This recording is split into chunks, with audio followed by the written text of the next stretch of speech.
साथियों नमस्कार। आज के अंक के साथ मैं फिर हाजिर हूँ। साथियों, कांग्रेस के पूर्व नेता गुलाम नबी आज़ाद ने राहुल गांधी की पोल खोल के रख दी है। पोल क्यों कह रहा हूँ मैं? क्योंकि उन्होंने अपने जो इंटरव्यू दिए हैं कांग्रेस से इस्तीफा देने के बाद, कांग्रेस का साथ छोड़ने के बाद, उसमें उन्होंने गिना दिया है कि कांग्रेस की खामियां कहाँ कहाँ पर हैं, क्यों कांग्रेस हार रही है, क्या प्रॉब्लम हो रही है, क्यों पार्टी खड़ी नहीं हो पा रही है। और इसका फोकस उन्होंने राहुल गांधी को बताया है कि राहुल गांधी की वजह से ये सब हो रहा है। अब राहुल गांधी में क्या खामियां हैं ये भी उन्होंने गिनवा दी हैं कि राहुल गांधी में क्या खामियां हैं जिसकी वजह से पार्टी खड़ी नहीं हो रही है। तो उनका कहना है कि राहुल जो है, उनका सबसे बड़ा आरोप यह है 24/7 पॉलिटिशियन नहीं है।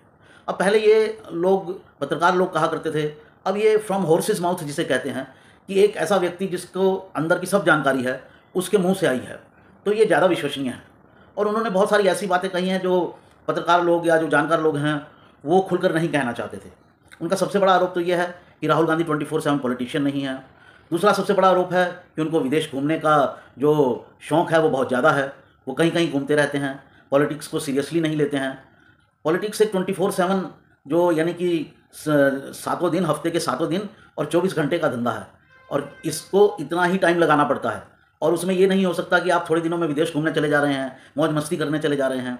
और जिस तरह के स्टाइलिस्ट, जिस तरह के टॉन्ट के मूड में गुलाम नबी ने बोला है कि वो विदेश क्यों जाते हैं, तो उसका अर्थ सीधा सा ये निकलता है कि मौज मस्ती करने जाते हैं, किसी सीरियस काम से नहीं जाते हैं। तो वो तो सबको एक अंदेशा था ही। तो उन्होंने राहुल गांधी की खामियां बताई हैं। पहली, 24/7 पॉलिटिशियन नहीं है। दूसरी, काम के प्रति सीरियस नहीं है, घूमने फिरने का उनको ज़्यादा शौक है बजाय कि राजनीति पर ध्यान देने के। जो पार्टी के सीनियर और पुराने लोग हैं उन पर विश्वास नहीं करते। 60 से कांग्रेस के अंदर, जैसे बीजेपी ने 75 से ऊपर के लोगों पर, 75 साल के ऊपर के लोगों पर पार्टी में एक तरह से रोक लगा दिया, और वो भी सब पर लागू नहीं है, जिसका यूज़ होता है उसको यूज़ किया ही जाता है। कांग्रेस ने 60 से ऊपर के सभी लोगों पर रोक लगा दी है कि 60 से ऊपर के लोग हमें नहीं चाहिए।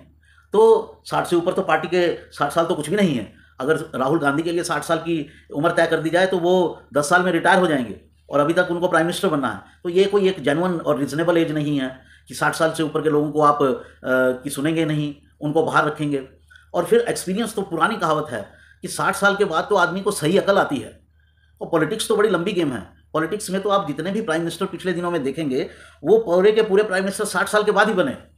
इवन जो राहुल गांधी के जो पूर्वज हैं जवाहरलाल नेहरू जी, वो 1945 के आसपास प्राइम मिनिस्टर बने, और आज़ाद होने के बाद कहा जाए तो 47 के बाद दिया गया।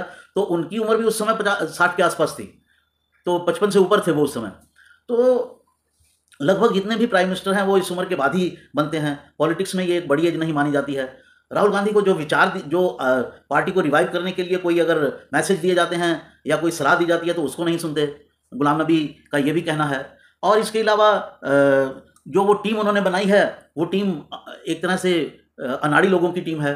उनका कांग्रेस में कोई इतिहास नहीं है, और ये अनाड़ी लोगों की बात बिल्कुल सच लगती है। अगर आप कांग्रेस के प्रवक्ताओं को सुन लें, जो वो डिबेट्स में बोलते हैं, तो ऐसी ऐसी बातें बोलते हैं जिसके बाद कांग्रेस कभी सोच नहीं सकती सत्ता में आने की।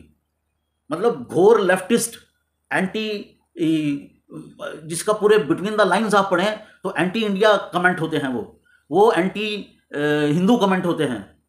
अब आप जब हिंदुत्व का ऐसा माहौल चल रहा है, एंटी हिंदू कमेंट देके आप कैसे चुनाव जीतेंगे? प्रो जिहादी कमेंट होते हैं।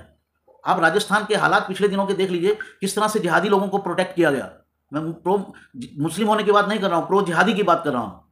प्रो मुस्लिम तो आप हो सकते हैं, चलिए आपका वोट बैंक है, लेकिन आप प्रो जिहादी तो नहीं हो सकते।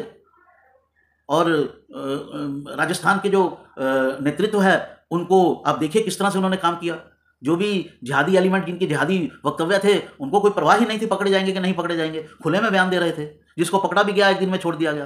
तो इस तरह की राजनीति जो है, जो राहुल गांधी कर रहे हैं, और ये उनकी खामी है। इस तरह से ना वो अपनी अच्छी टीम बना पाएंगे। आप टीम को रिप्लेस कर सकते हैं, हर नया नेता आता है तो अपनी टीम बनाता है, इसमें तो आप रोक नहीं सकते। लेकिन एक बड़ी ऑर्गेनाइजेशन में आप बड़े लोगों को आपको साथ रखना ही पड़ता है। आपको एक्सपीरियंस और यूथ का मिक्स बनाना पड़ेगा। एक्सपीरियंस के हाथों यूथ को ट्रेनिंग देनी पड़ेगी। या आप स्वयं इतने तेज तर्रार हैं, जैसे इंदिरा गांधी तेज तर्रार थी, तो इतने तेज तर्रार खुद हैं। संजय गांधी तेज तर्रार थे, लेकिन राजीव गांधी वैसे नहीं थे। आपको अपनी लिमिटेशन भी देखनी होती है। राहुल गांधी भी उतने तेज नहीं हैं, लेकिन सोनिया गांधी ने जब भी पार्टी की कमान ली तो वो सबकी बात सुनती थी, सबकी सलाह लेती थी, और जो इंटरेक्शन करना होता था इंटरेक्शन करती थी लोगों से। लेकिन राहुल गांधी ये नहीं कर रहे हैं। तो ऐसे में तो कुल जमा जो गुलाम नबी ने बताया, एक तरह से पोल खोल दी है राहुल गांधी की। अब सवाल यह है कि क्या राहुल गांधी अभी भी वो विदेश में ही हैं, जहाँ तक जानकारी है। तो क्या वो जो उनको खामियां उनकी बताई जा रही हैं उनको अमल में लाएंगे या जैसे उनकी मर्जी है वैसे चलाएंगे? जैसा मैंने पहले भी कहा, वो चाहते हैं कि अध्यक्ष नहीं बनना चाहते, यानी अध्यक्ष बनना मेहनत का काम है और 24 घंटे मेहनत लगानी पड़ेगी। आप नहीं रहेंगे तो आप पॉलिटिकल अपॉर्चुनिटीज़ जो आती हैं, जो डेली बेसिस पर आती हैं, उसको मिस कर जाएंगे। तो खाली ट्वीट कर देने से बात नहीं बनती है, सड़कों पर उतरना पड़ता है। और सड़कों पर उतरे हैं राहुल गांधी, कब उतरे हैं? जब उनके खिलाफ मामले दर्ज हो गए, तब उन्होंने कांग्रेस पार्टी को सड़कों पर उतारा, आगे पीछे ध्यान नहीं रहा। तो गुलाम नबी ने तमाम जो हैं वो एक लिस्ट दी है कि राहुल गांधी क्यों सफल नहीं हो रहे हैं।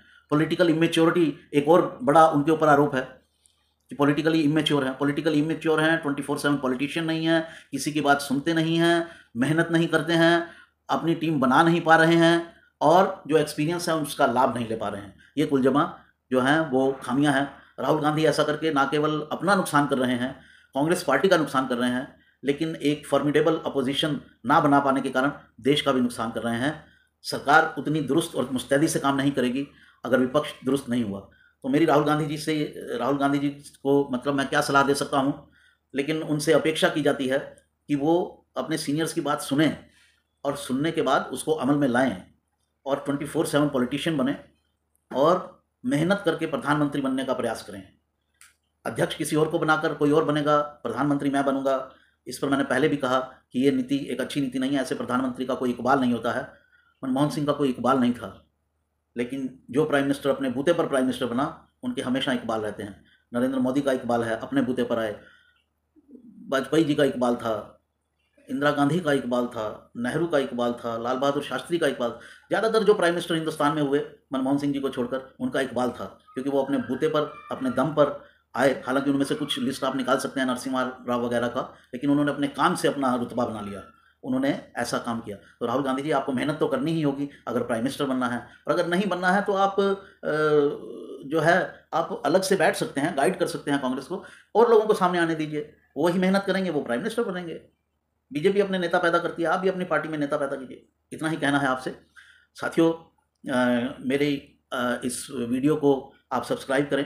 मेरे सभी साथियों से जो मेरे मित्र हैं फेसबुक पर, जो मेरे मित्र हैं इंस्टाग्राम पर, जो मेरे मित्र हैं ट्विटर पर, जो यूट्यूब पर मेरे मित्र हैं, सभी से मैं हाथ जोड़कर विनती करता हूं कि मेरे जो हैं फॉलोअर बने और सब्सक्राइब करें। सबसे बड़ी बात है सब्सक्राइब करें, लाइक करें, शेयर करें। मैं आपके पास नई नई बातें, नए नए मुद्दे, नए नए विचार लेके आता रहूँगा और आपके सामने पेश करता रहूँगा। आपसे एक बार फिर अनुरोध है कि मेरे चैनल को सब्सक्राइब करें। नमस्कार।